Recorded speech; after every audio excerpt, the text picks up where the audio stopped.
Labdien, mīļie draugi!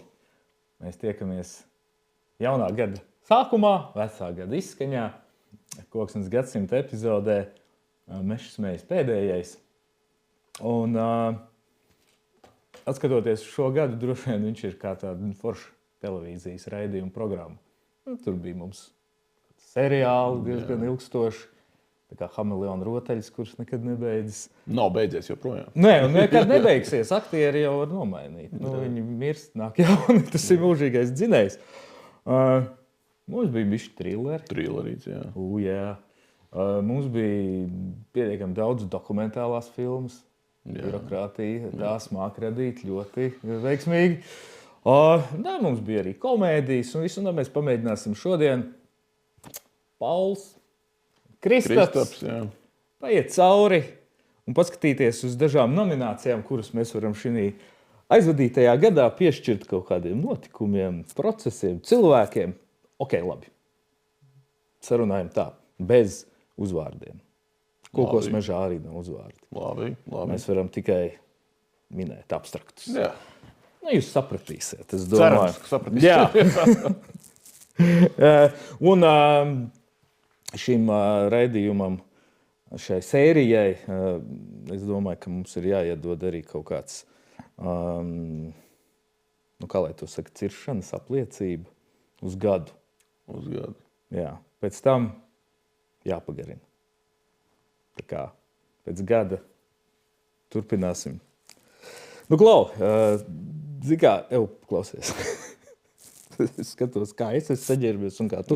Tev nav augsti? Nē. Pārsteidzoši, jo mēs apkurinām ar elektrību šo studiju. Mums nav malkas krāsnes. Nav. Šeit nav. Bet tas ir savā ziņā diezgan bīstami. Jā, nē, zini kā, es gribētu šeit ir tā, ka mēs neesam kaut kādi dogmātiķi. Ir, kur mums ir, man personīgi ir. Nē, man arī ir vesels divas. Bet ne, ir, trīs. Nav. Mums ir 4. Jā. Bet, zini kā, ja jums ir malkas krāsnes, tas ir baigi labi. Jo šitas te verķis augšā, un tā elektrība, kas vienā podiem, vismaz manos lauku apstākļos, bieži pierādās, ka nav. Tā kā pašsaprotām. Tāpēc malka, kura, principā, mums Latvijā visu laiku ir. Malka ik pa laikam pārtrauc elektrību. Tu zini, cik mums ir malkas? Kas mums? Mežā. Daudz. Nenormāli daudz. Mums ir atmirusī koks vairāk. Mēs, ja nemaldos, mēs esam vai pirmajā jau vietā? Jā? Es nezinu, vai mēs esam pirmajā. Top 3 mēs stabili Top 3, jā. Ir vai nebijām otrajā vietā, man liekas, mēs bijām otrajā vietā. Bet mēs esam es nezinu, maleči, bet mēs esam kādā rādītājā priekšā. Jā. Vismaz kaut kur mēs Eiropā dominējam. Un zini kā? Man tā liekas, ka vārdā nesaukt cilvēku gribētu, ka mums ir vēl vairāk. Jā. Mēs esam pirmajā vietā, ka mēs būtu vismaz. Īstenībā 5 reizes vairāk viņi vēlētos. Un tas ir tā, ka normālā mežā mums ir koksnes krāja ap 200 kubikmetriem uz hektāra. Tad ir vēlme, ka 100 no tiem ir mirusi. Bet mēs līdz tam nonāksim. Pat mirušajiem, protams, parasti visu labāko vai neko. Tāpēc mēs pie tā vēl nonāksim. Bet, Klau, man ir nominācija pirmā.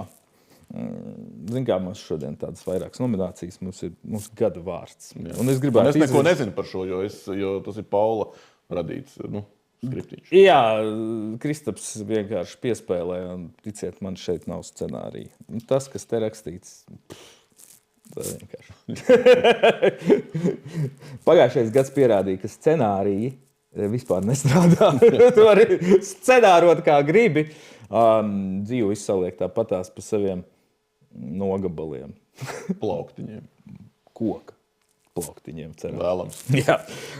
Respektīvi, gada vārds. Es viņu piedāvāju tev kā gada vārdu, bet tas ir pozitīvā ziņā. Tas tiešām pozitīvā ziņā. Tas nav tā kā ironiski.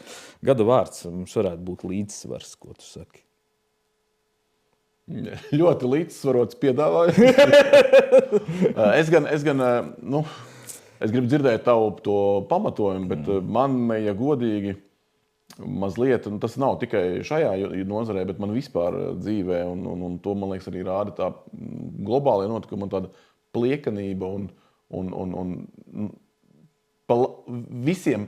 visiem labi, man liekas, ka tas nestrādā. Nu. Jā, bet svarīgākais, lai tev ir labi. Un tāpēc es gribēju teikt, ka līdzsvars ir nepieciešams meža nozares ļaudīm, tāds emocionālais līdzsvars. Jā. Viens ir emocionālais, kam es varētu teikt, arī ejot pa kritalu mežā ir svarīgs līdzsvars, lai tu noietu taisni. Jā, vai par mirušo koksni, par ūdensteci. Ar aizsargījos. Tā kā tur līdzsvaram ir daudz nozīmes, un es noteikti varu piekrist, ka kādai nozīmei līdzsvars ir ļoti svarīgs. Vēl man liekas, ka līdzsvars ir vajadzīgs starp Excel failu un realitāti. Jā. Tur, man liekas, viens no svarīgākajiem brīžiem. Bet tur, kā mēs uzvārdus neminam, vai ne, bet vārdi. Cilvēks, kurš sauc tāpat kā tevi, man liekas, šogad ir riktīgi to mēģinājis noturēt. Apsveicu. Paldies cilvēkam, kurš sauc tāpat kā viņu. Un vēl, zini kā mežā, arī, kad tu ieej mežā, arī tur vajag saklausīt līdzsvaru. Vajag putnu dziesmas un vajag zāģu dziesmas. Jā. Kā tev tā? Zini kā, es nezinu, vai man mīļākā skaņa mežā ir zāģu dziesma. Kāpēc? Nē, man nav. Es tagad staigāju pa mežu, tā kā nepārāk tajā brīdī gribu klausīties zāģu dziesmas. Tas ir personiski man tā. Labi. Bet pēc zāģu dziesmām vietās, kur ir bijušas zāģu dziesmas, ļoti labi dzied putni. Lūk. Man pie mājas ir kaut kādi 5 līdz 10 gadu jaunaudzītes. Pilns ar dziesmām. Exactly. Un tieši tāpēc neviens jau nav teicis, ka tam līdzsvaram jābūt vienā vietā. Un vienā laikā. Un vienā laikā. Ideālā variantā līdzsvars ir tad, ja kaut kur skan putnu dziesmas un kaut kur skan katram savs laiks. Citas dziesmas. Katram savs laiks. Un katram savs laiks un visdrīzāk katram sava arī vieta. Jā. Un pie tā mēs gribētu pieturēties ne tikai nākamajā gadā, bet vispār mūsu Latvijā padomāt par to, ka tas stratificēts aizsardzības modelis un tas, ka mums ir vietas, kur mēs darām kaut ko vairāk tikai tāpēc, ka mēs gribam dzīvot un ēst, arī svarīgi. Jā, un tas ir ļoti svarīgi. Man tas ir ļoti svarīgi personīgi. Ēst un dzīvot. To var redzēt. Bija smags laiks, bija Ziemassvētki, jaunais gads. Jā. Es ceru, ka jums arī ir tā, ka jūs esat labi pēduši. Gada nevārds. Nevienkārši. Tas ir gada nevārds, vienkārši. Jā, es arī gribu dzirdēt tavu pamatojumu, protams, tam vienkārši, bet es no savas puses varētu teikt, ka nekas nav vienkārši. Nekas nav vienkāršāk, kā pateikt, lai viss ir vienkārši, un tajā brīdī nekas vairs nav vienkārši. Jā, vienkārši ir pateikt, vienkārši necērtam mežu. Jā. Kas tas tāds ir mums tā Latvijā? Vienkārši necērtam, kur problēma? Un man liekas, ka mēs ļoti daudz ko, es nezinu, vienkāršojam. Vai tā ir plasaules vai cilvēku problēma, vai mēs vienkārši tāda suga esam, kuriem viss patīk tā kā vienkārši. Un tad, kad mēs iedomājamies, ka kaut kas ir vienkārši, tad šķiet, kāpēc jūs pārējie tā nedarat? Tas ir tik vienkārši. Vienkārši pasaki, vienkārši aizēji, vienkārši izdari vai nedari. Vai īpaši jau tas attiecas uz lietām, par kurām cilvēkiem pašiem nav ne mazākās nojausmas. Tur viņiem ir vienkārši skaidrojums par pilnīgi visu. Tur tas ir pilnīgi noteikti. Jo tu mazāk zini, jo vienkāršāk ir. Es noteikti neesmu svētais, gan jau, ka man arī izpaužās kaut kas ik pa laikam, kuras esmu vienkārši bijis vienkārši lielisks. Nē, bet vienkāršībā ir baigā vērtība. Vienkārši un vienkāršība ir dažādas lietas, jo tam, kam es pilnīgi piekrītu, tas ir, es nezinu tagad, kuras nācijas slavenais teiciens, bet es zinu, kuras nācijas, kā mēs vairāk lietojam, bet jebkurā vienkāršas lietas, viņas tā kā ir saprotams. Tā kā tu paskaidro vienkārši, teiksim tā. Vienkāršā valodā, pareizāk būtu teikt, laikam. Lūk, mēs esam veselu gadu cīnījušies šajā studijā, lai mēģinātu vienkārši pateikt, ko nozīmē mežsaimniecība, kokapstrāde un produkti. Un es nezinu, man ir tomēr, piedod, Kristap, radies pārliecība, ka ir lietas, kuras, lai kā tu censtos, tad, kad tu viņas vienkāršo, tu viņas trivializē. Nē, tā tas ir.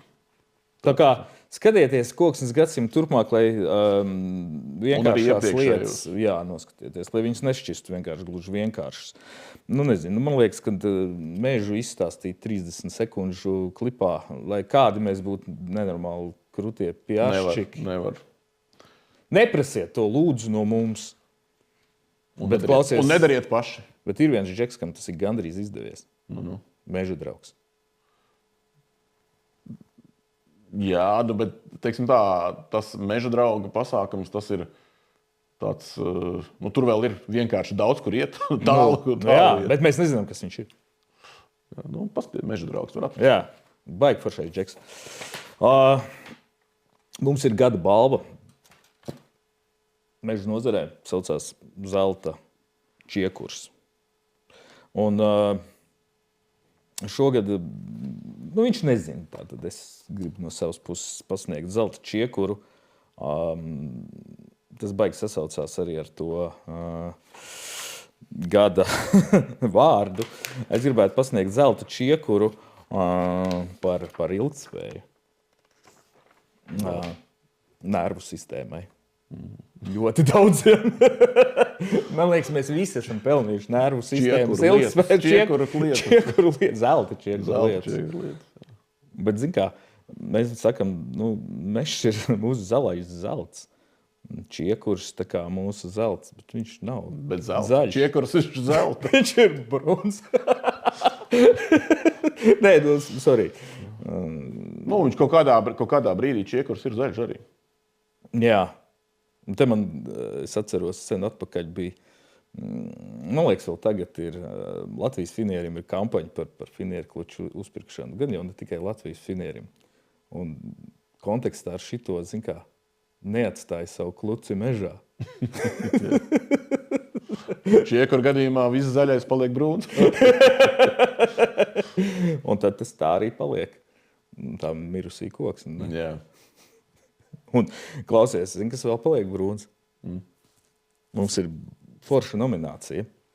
Mums ir gada mežstrādnieks.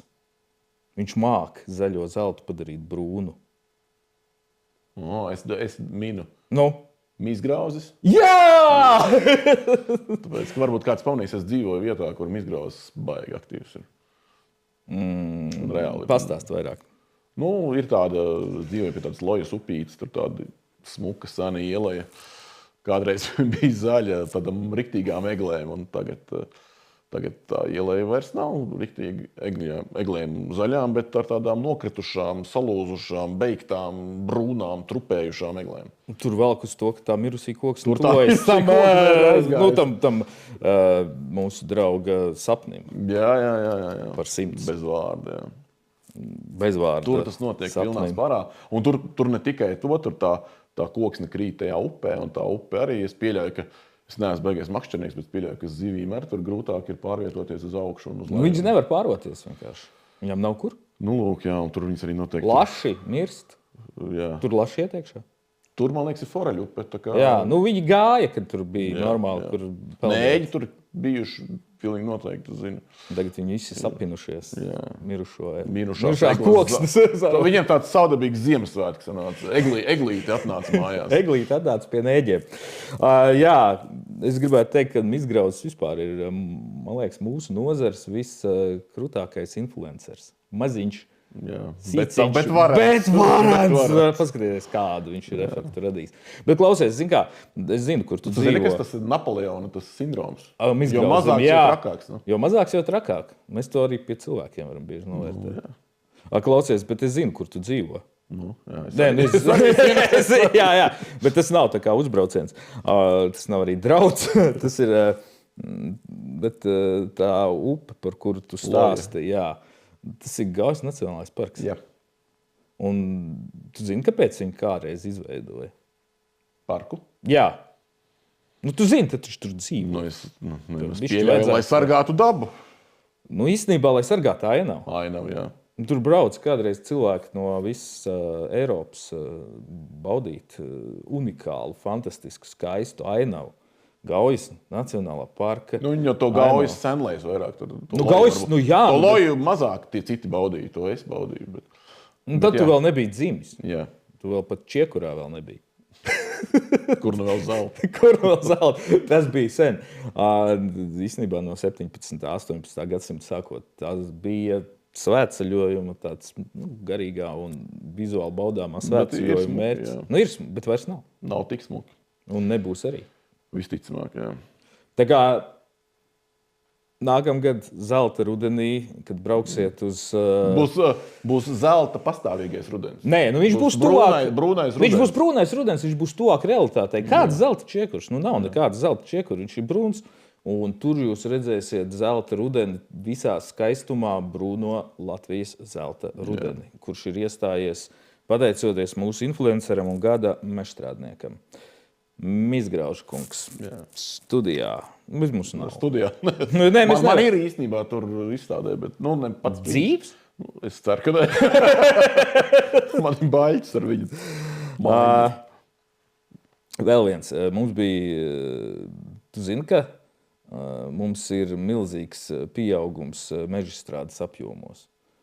Milzīgs! Mēs gan divreiz vairāk izrādās. Jā, es atkal... Izcērtam mežu. Tas ir gadu strīda cipars. Jā, es domāju, ka tas ir mūsu Mizgrauža arī nopelns liels. Nē, te vairāk es biju domājis par to, ka mēs sākam pāriet uz drusku citu sistēmu, kā mēs skaitam visas šīs lietas. Savādāk skaitam. Jā. Un, kādreiz mēs skaitījām pēc valsts meža dienesta datiem, un tie bija pēc izvestās koksnes apjoma. Un mēs zinām, ka mēs izvedam zāģbaļķus, sortimentus, baļķus. Saprotam? No meža. No meža. Izvedam no meža, lai nebūtu, lai visiem skaidrs. Izvedam no meža baļķus. Jā. Nevis vienkārši izvedam. Ārā no Latvijas. Jā, mēs kaut ko citu gribētu izvest no Latvijas, bet to mums neļauj. Morāli. Daži likumi. Bet, mēs esam sasnieguši gandrīz 20,000 kubikmetru. Bet atkal jau tas ir starp Excel un realitāti. Te ir tas brīnumainais līdzsvars, kurš ir jāsaprot, ka nekas jau dzīvē nav mainījies. Vienkārši mēs skaitīt sākām savādāk. Kā tev liekas pareizi? Zini kā, es šajā gadījumā, ja cilvēki, tie, kas to rada, tās sistēmas un to dara, es domāju, ka gan jau, ka viņi dara pareizi. Vairāk sarežģītākais jautājums ir, kā to paskaidrot citiem. Tas, man liekas, ir svarīgi saprast, ka, lai visi saprot, ka mēs skaitām savādāk. Bet tu tagad apzinies, ka tu tikko pateici savu vienu no grūtākajiem uzdevumiem. Es apzinos, un es arī nevaru uzreiz pateikt, kā tas izdosies un vai izdosies, bet tas ir fakts. Ja mēs šeit runājam lietas īstajos vārdos, tad tas ir tas svarīgākais, ir domāt, kā to nodot, kā pateikt, ka tā ir. Mēs centīsimies skatieties kaut kāds gadsimtu. Bācis visu laiku ievietoja reklāmu. Bet šeit var. Kurš sunim asti cels? Šeit var. Jā, ne, šoreiz pats suns. Lai mēs ar tevi. Zini kā, mēs sākām šito visu ar tādu pieteikumu par foršu, interesantu, aizraujošu TV programmu. Un ja viss šis gads ir bijis kā tāda viena dinamiska dinamisks meža kanāls, kurā visu kaut ko mēs varam ieslēgt, paskatīties, tad tas popkorns, kuru mēs grauzām, man liekas, visu gadu, klāt pie tā visa, bija grozījuma meža likumā. Jā. Tev garšoja? Nē, es nevaru teikt, ka man ļoti garšoja. Kas tur bija tik rūgts?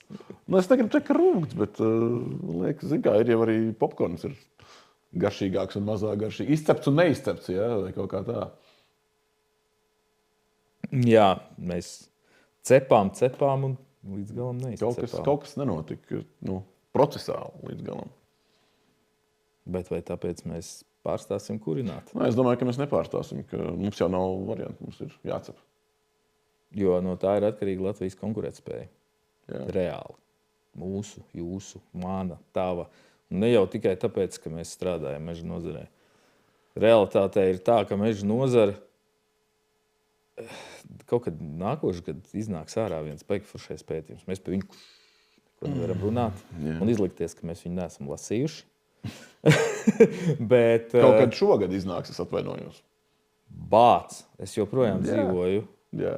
Čūskas, viņi man joprojām žņaudz. Jā, tu tā kā lampiņas. Jā, vecais čūskas gads man joprojām ir sakampis savā līkumā, bet jā, mēs esam tagad jau bišķi citā auleksī aizskrējuši. Un tāpēc es skrienu notikumiem pa priekšu, jo jūtos apsaglots. Skrien pa priekšu un runā tā kā atpakaļ. Jā, mīklās. Bet, nu labi, nav jāga runāt mīklās. Zin kā, mums ir tā, ka, ja sarēķina, cik liela ir ietekme no katras darba vietas, no katra apgrozītā eiro meža nozarē, tur kosmos. Zin kā, šis, man liekas, ir tas, kas ir tas, kā lai to pasaka, tas rūgtumiņš no mūsu puses skatoties, ka ļoti nepiedodami daudz cilvēki neapzinās, ko tāda meža nozare nozīmē Latvijai. Nu, tas nav tikai čalis ar ciri vai zāģi mežā. Ja? Tas ir bišķi vairāk, stipri bišķi vairāk. Un man ļoti negribētos piedzīvot to situāciju, kad mēs kaut ko sagraujam, lai saprastu, oi, bāc, nevajadzēja. Nu, un tas reizēm tā kā no tādas daļas sabiedrības kaut kā uz to velk. Nu, apmēram tā, no labi sagraujam. Jā, un tas velk ne tikai no sabiedrības. Patiesībā mūsu tā tendence tādā augstajā, ironizēju, dažreiz augstajā līmenī skatīties uz lietām tādā ļoti konkrētā laika sprīdī. 4 gadi. Neloģiski konkrētā. Jā, 4 gadi, kurā vēlams sagraut un nograut un nolikt zem eglītes visu, kas, un pašu eglīti vēl. Un pašu eglīti vēl nolikt. Visu, kas ir bijis iepriekš, ko ir domājuši darījuši citi, un tad celt savu taisnību. Jā. Un tā ir tā sajūta, kas nepārtraukti pārņem un tā kā negribās to pieļaut, ka tā notiek. Un tas jau nav tikai pa mežu, tas jau arī pa citām nozarēm ir. Nu, visur tā ir, bet mēs esam vienīgie, kuri...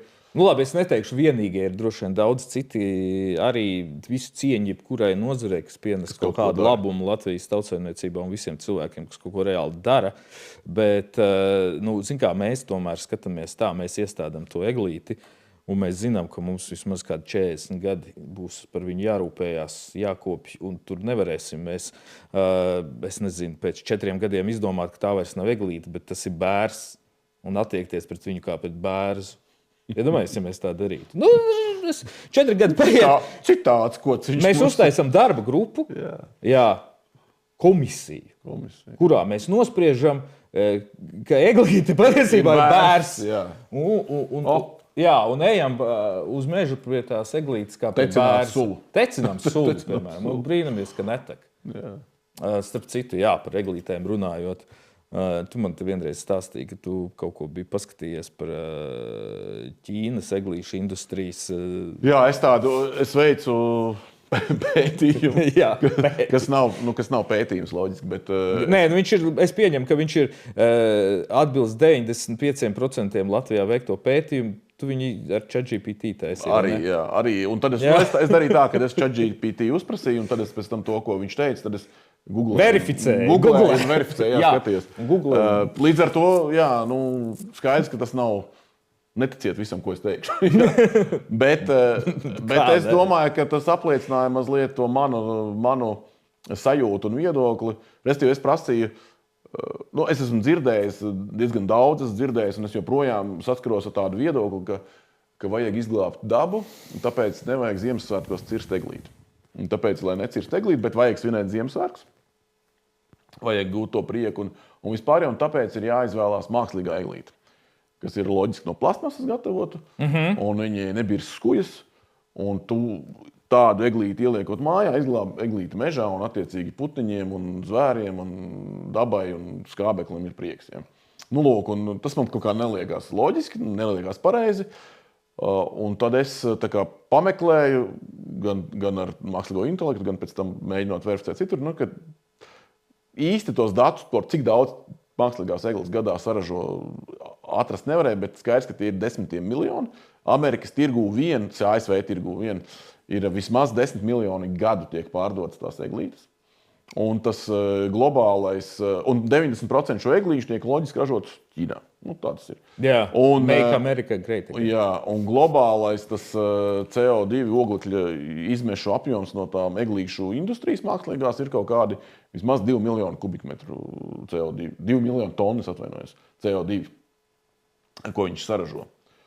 Un tad pretī ir dabiskās eglītes, kur arī ir vesela industrija, kas audzē tur laukos un cērt, un tur tas eglīšu patēriņš ir stipri lielāks, tur ir kaut kādi 45, tur Amerikā laikam bija kaut kādi 35-40 miljoni, baidos samelot tagad. Un tā laikam sanāca Eiropā stipri vairāk, 50-60 miljoni, bet katrā gadījumā pie visa tā tas tikai pats tā eglītes iegūšana nerada to CO2, praktiski nerada, bet tur transportēšana vispārējais tur kaut kādi vismaz uz pusi mazāk to CO2 izmešus rada, bet tas ir neņemot vērā to, ko tas koks augot absorbē sevi un atkal dod skābekli. Ja?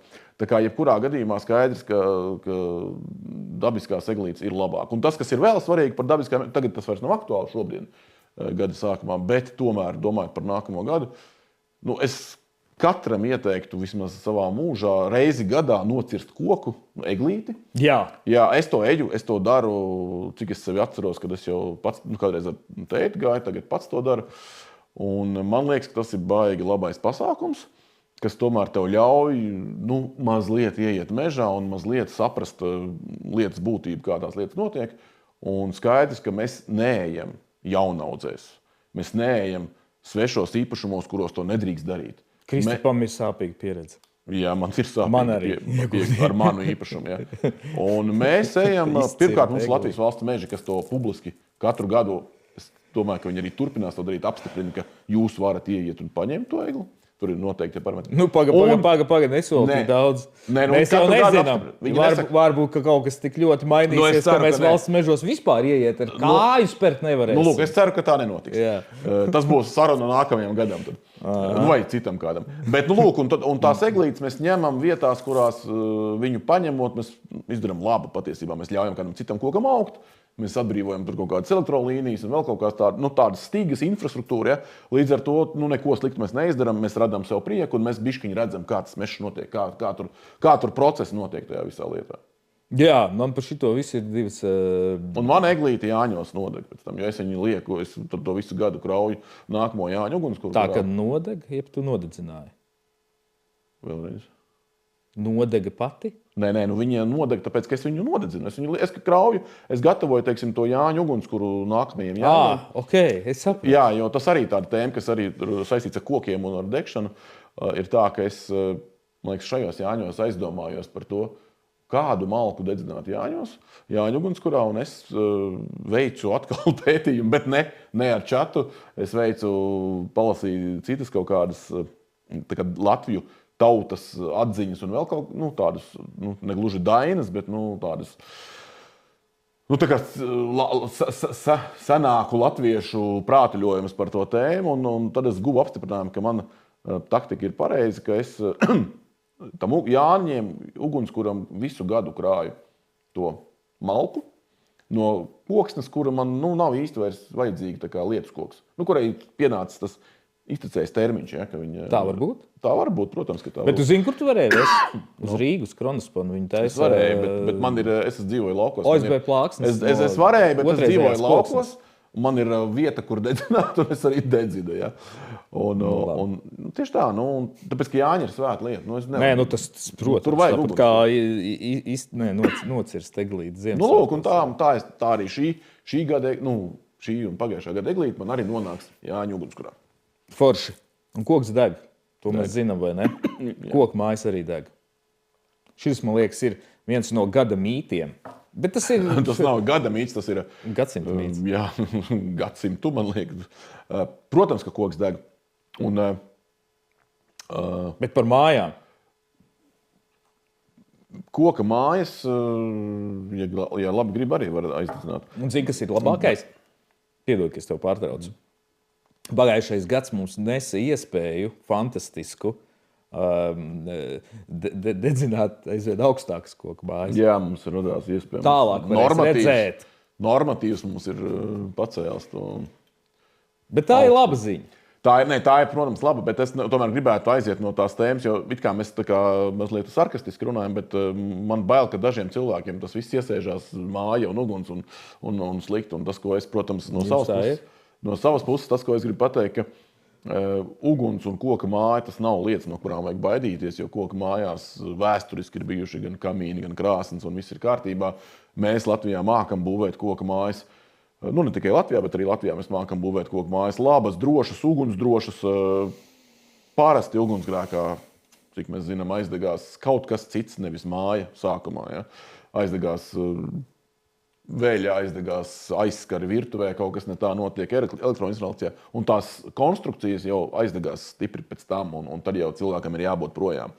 Tā kā, koka mājas, man liekas, ka mūsu koka māju būvnieki ir labi sev pierādījuši, parādījuši, nevelti mums ir tādi būvnieki, kas jau svin 30 pāri gadu pastāvēšanu ārzemju tirgos, un tā kā mūsu mājas pārsvarā tiek nogādāts ārzemju tirgos, un turklāt, es saprotu, pagājuši gadu mums ir māja nonākusi arī Jaunzēlandē. Mums ir māja arktiskā stacija, Beļģijas arktiskā stacija, kas ir riktīgi skarbos ziemeļu apstākļos, un es domāju, ka mēs esam parādījuši, ka mums viss ir kārtībā ar koku. Jā, un zini, pa ko es tev apskaužu? Tev bija šogad iespēja daļu to māju redzēt dzīvē. Jā, es biju, tagad šogad būs gada tagad pirmajos 3 mēnešos būs televīzijā TV24, būs filmiņi par latviešu koka mājām pasaulē, bet, protams, tas nebija visur pasaulē, jo tas ir bišķi pa dārgu. Uz Jaunzēlandu tev nesanāca aizbraukt. Bet es biju Igaunijā, es biju Igaunijā, Zviedrijā, Nīderlandē, Vācijā un apskatīju tās dažas no tām mājām, ko mēs tur varam redzēt. Un viennozīmīgi tas, kas man mazliet tā kā skauž par to sabiedrību, ir tas, ka cilvēki šajās valstīs, viņi reāli ir. Viņi sajūsmā par koka mājām, viņi sajūsmā par latviešu koka mājām, viņi viennozīmīgi izceļ un visādi liela mūsu meistarus par to, ko viņi izdara. Un viens piemērs ir Holandē, Nīderlandē, laikam pareizi jāsaka, ja? Nīderlandē inženieris, kurš ir tikko pirms pāris gadiem ir uzbūvējis latviešu māju. Viņš teica, ka viņam sanāk, es viņam neprasīju, cik viņam gadi, bet tā izstās uz 65 vismaz. Labi izskatās čalis ar sievu. Un viņš teica, ka viņam jau sen ir bijusi ļoti liela vēlēšanās dzīvot koka mājā, bet viņam vecāki neļāva. Vecāki viņam teica, tu nekad nebūvēsi koka māju.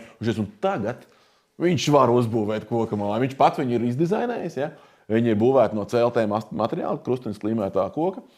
Un viņš teica, tāds piemērs, ka viņš pirms 20 plus gadiem bija uzbūvējis nekoka māju Nīderlandē, mūris un tam līdzīgi. Un tā, ka gribēja nodot to māju eksploatācijā, tad viņam tā vietējā vara sarēķināja 248 nepilnvērtības, kāpēc nevar, kaut kādas mīnusus. Un tā, kad viņam latviešu uzņēmums uzlika māju dažu dienu laikā, un tad viņi tur pabeidzīs, un tā, ka viņš devās nodot to māju, viņam atrada tieši 0 nepilnību. Ideāli. Tieši 0. Klausies, tas ir Džeks, kas tās kaņepes tur audzēja blakus? Nē, tas nav tas Džeks. Tas ir Džeks. Tas ir vēl cits. Tas ir Labi, Džeks. Bet šodien nestāstu to stāstu. Kristaps, kā mēs zinām, ir arī Latvijas koku būvniecības klāstera vadītājs. Viņš ir šobrīd pret saviem biedriem gada pienākumu izpildījis. Jā. Tur tā viss. Novērtējiet, lūdzu, novērtējiet. Bet tu par to nodošanu eksploatācijā, man liekas, tas ir viena tāda lieta, kuru vispār kaut kā nekādīgi, droši vien, paldies Dievam, jāsaka, nesanāk nodot eksploatācijā, ir EUDR. Tas ir baigi labais stāsts. Bet mēs neiedziļināsimies niansēs, bet es gribētu piešķirt gada Eiropas CO2 absorbēšanas balvu EUDR. Jo viņš ir radījis tik daudz dokumentu pakešu. Jā, iztērējis. Es domāju, patiesībā būtu labs pētījums, cik CO2 ir iekapsulēts CO2 dokumentos. Un tas, man liekas, būtu vienkārši wow, rekords. Cik ir palaists gaisā. Vispār birokrātija šai ziņā spēlē milzīgu lomu. Viņi faktiski, mēs te runājam par kaut kādu atvieglojumiem, un ka tas ir tas, uz ko mums vajadzētu iet, bet patiesībā birokrātija caur šo iespējams klimata mērķu sasniegšanā ir izdarījusi gandrīz visvairāk. Iedomājieties, cik daudz papīru birokrāti ir spējuši saražot. Lai atliktu. Jā, lai atliktu. Pagaidām. Jā. Un tas, man liekas, ir tas svarīgākais, ka neviens tos papīrus visus nav izlasījis, izņemot tavu vārdu brāli. Bet paldies viņam par to, jo tas tikai tāpēc mēs aptuveni saprotam, kas tur ir rakstīts. Ko ir runa. Bet tas CO2, jā, tas ir milzīgs. Bet tur, bet šajā brīdī, man liekas, ir ļoti svarīgi atgriezties pie paša sākuma vienkāršība. Ja? Jā. To varēja vienkāršāk. To varēja vienkāršāk. Nē, to varēja vienkārši nedarīt. Jā, tieši tā. Vienkārši ļaujiet strādāt. Šoreiz, laikam, un reku mēs atkal nonācām. Paši iekāpām tajā pašā grābeklī. Jo droši vien, ka mums būtu pretī Briseles cilvēki, kur mums varētu diennakti mutvārdos pamatot, kāpēc šis nav tas gadījums, kad vienkārši der. Ir vienkārši, jā. Bet iespējams, ka viņi tādā veidā attaisnot savu eksistenci. Jā. Bet par tām emisijām. Zin kā, ir vēl viena ļoti liela nozara, kas rada emisijas. Un šī nozara ir transporta nozara. Un transporta nozarē ir katru gadu tāds, arī savu nomināciju. Es domāju, ka runās. Nē, CO2, metāns ir, tas ir vēl sliktāk. Govs, ēdiet gaļu, jo tādā veidā jūs glābjat klimatu. Nosit govi, saudzē planētu. Bet es vienkārši... Es saprotu, ka off-topics, bet nav off-topics, tāpēc, ka mēs runājam par mežu nozari, mēs runājam par zemes nozari. Latvijā arī ir zeme, ir mešs, un ir govis, un ir lauksaimniecība un pāries. Un es kaut kad gada beigās lasīju tieši par to, ka Dānijā, kur viņi baigi aktīvi cīnās ar to govi radīto pirdienu. Jā, to metāna izplatību, ka viņi... Es nezinu, man godīgi sakot, jānoskaro, vai Latvija arī, ka viņi lieto kaut kādus preparātus govīm, dod ēst, lai govis izdala mazāk to pukiņu. Ja? Un tagad, laikam jau 5 gadus viņi to lieto, un kaut kāda daļa zemnieku tagad ceļ trauks, viņi saka, cik viņi ir baigie sūdi. Govīm tur ar veselību nav īsti labi viss. Tur samazinās izslaukums, apetīti. Tur vienkārši tā, ka no viena grāvja otrā grāvī mēs vienkārši kaut kādus izdomājam, mēs tagad glābsim dabu un šitā, un beigās mēs spīdzinām nabaga govis. Jā, grāvjos mēs bet, starp citu, par šito, es nezinu, droši vien varu arī uz govīm uzmontēt, bet es reāli redzēju TikTokā, un es tev pārsūtīšu. Jums nē. Viģiks, tur ir tāda ideja, ka cilvēkam ir tāds tā kā mugursoma, tur ir tāda parikte, un saprot tā gāze, kas tur izdalās. To izplatīs seksī stila veikalā? Nē, tas nav par to, tas nav par Ķīnas otru lielāko plasmas industriju. Tas ir par to, ka savāc to gāzi, ko mēs izdalām, un viņi pārvērš enerģijā. Un tas darbina visu, ko vajag. Bet, kā, tu visu laiku vari uzlādēt savu telefonu. Es par to es nezinu, kādā veidā viņi savāks, kur ir jāpieslēdzās tam aparātam. Ja? Tur. Tāpēc es domāju, ka seksīs tēl varētu būt izplatītājs. Bet tas man liekas atkal parāda, ja tas tiešām ir nopietni domāts. Es nezinu, sorry. Tas parāda absurdu visu nopietnību, jo mēs zinām, mums bija iekšējā gada konference 12. decembrī Motoru muzejā Rīgā.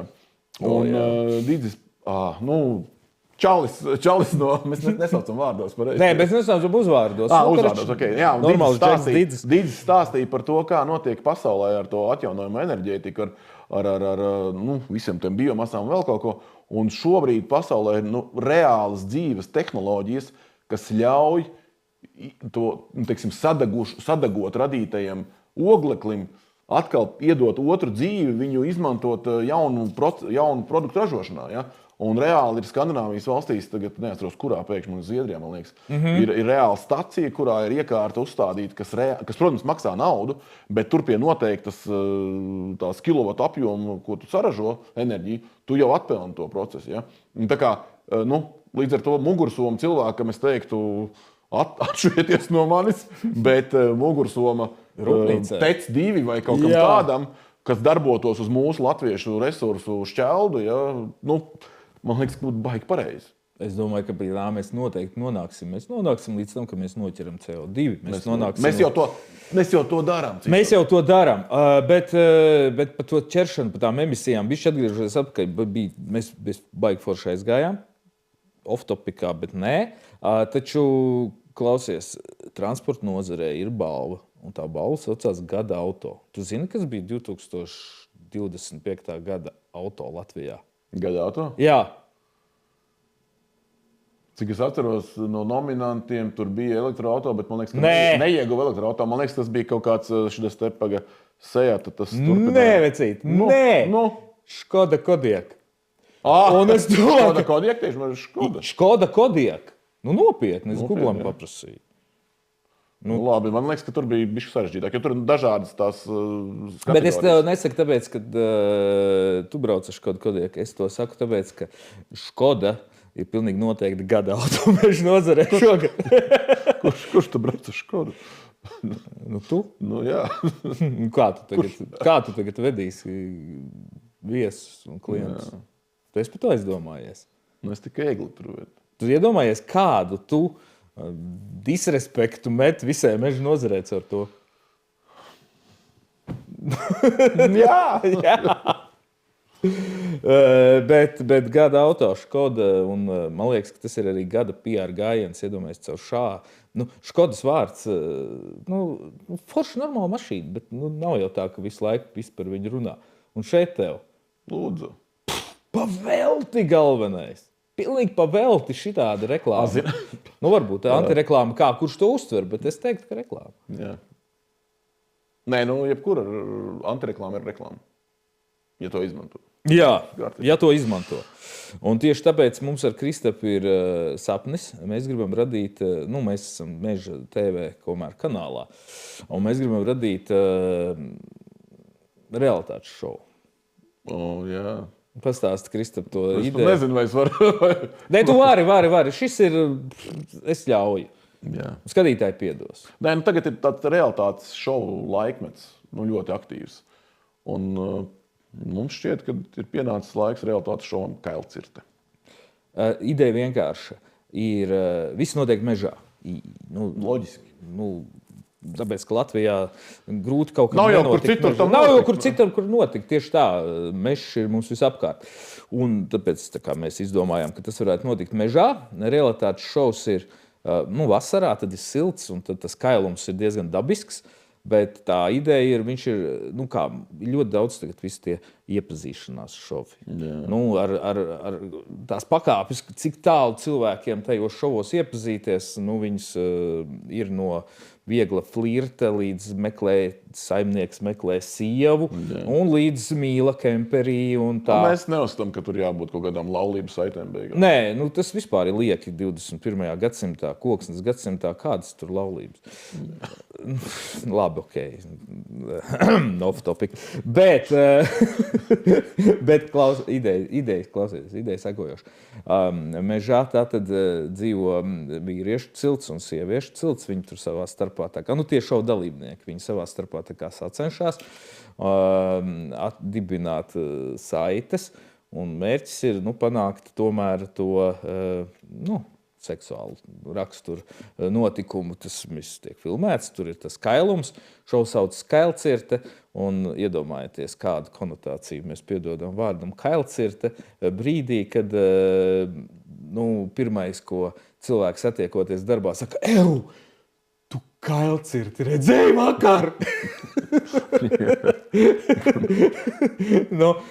Tā kā mēs novēlam jums nākamajā gadā, Kristap, mums ir jāizdedzina svecība. Es atkal pateicu vārdu nākamajā, vai ne? Jā. Nē, nākamajā arī var. Nē, arī nākamajā mums vēl jāpierod. Bet šī gadā es gribētu novēlēt mums visiem kailcirti. Tādā nozīmē, ka paskatāmies uz lietām, kuras daudziem var šķist nesaprotams un grūti pamatojams, un kuriem ir ļoti vienkārši skaidrojumi, kāpēc tas ir labi vai slikti. Nav ne labi, ne slikti. Paskatāmies uz lietām vienkārši tādām, kā viņas ir, kā šī brīnumsvecītas liesmiņa, un lai nākamais gads ir tāds, kur kailcirti mums sagādā prieku visās šī vārda nozīmēs, lai mums prieku sagādā līdzsvars starp putnu dziesmām un harvestera jaudīgo rūkoņu, kas ir laikā un telpā. Es domāju, ka pirmam kailcirtes raidījumam jānotiek lielākajā Latvijas kailcirtē ķemeru dabas rezervātā. Vai kā parkā, kur uztaisīja dabas aizstāvi Latvijas. 300 ar kapekām hektāri. Latvijā vidējā kailcirte ir ap 2 vai zem tam. Es domāju, ka tur viennozīmīgi tikai tur mēs to varam. Ķemeros mēs varam nobliest 300. Tā kā svecīte ir izdegusi, šis gads ir pagājušais gads ir noslēdzies. Auļojam kopā ugunīgos zirga ratos, kuri vēlams ir no koka. Tikai. Kas tie par ratiem, kas nav no koka? Škoda Kodiaq. Viņš nav no koka. Es ceru, ka nākotnē būs. Škoda Volkswagen grupas auto. Volkswagen grupa ir viena no aktīvākajām, kas izmanto koksnes ķīmiskās pārstrādes produktus savu automašīnu ražošanā. Bumperi, spoileri, iekšējie paneļi tiek gatavoti no koksnes ķīmiskās pārstrādes produktiem. Putām. Jā, un tās pašas, ne tās pašas, bet citas putas lido arī kosmosā, jo kosmosa kuģis, kuri drīz būs pirmajā braucienā uz Marsu, jācer, ka latviešiem uz borta arī būs ar putām. Un kas ir svarīgi šajā visā Volkswagen kosmosa jautājumā, putas tā rada kur? Latvijā. Koksnes ķīmijas institūtā. Labi, Krista, pietiks. Es domāju, mums te stāstīt par lietām, kuras mēs pārunāsim nākamā gada laikā, un ne tikai šeit Koksnes gadsimtā. Mēs varam teikt jums lielu paldies, ka skatījāties šo raidījumu visu šo gadu. Tagad viņš mazā ziemas miegā aizies uz mēnesi drusku vairāk. Janvārī mēs ejam atpūtā. Vismaz es. Tu strādā. Kādam jāstrādā? Es dodos prom. Un tad, kad es atgriezīšos, ja Kristaps nebūs šo studiju pārvērst par kaut ko citu, un tu sāc filmēt kailcirti jau pirmās sērijas, tad mēs turpināsim Koksnes gadsimtu nākamgad un šogad. Un tā kā tiekamies. Jā, paldies jums visiem, kas skatījāties. Neņemiet mūs nopietni šodien, bet citas dienas gan. Uz redzēšanos. Visu labu.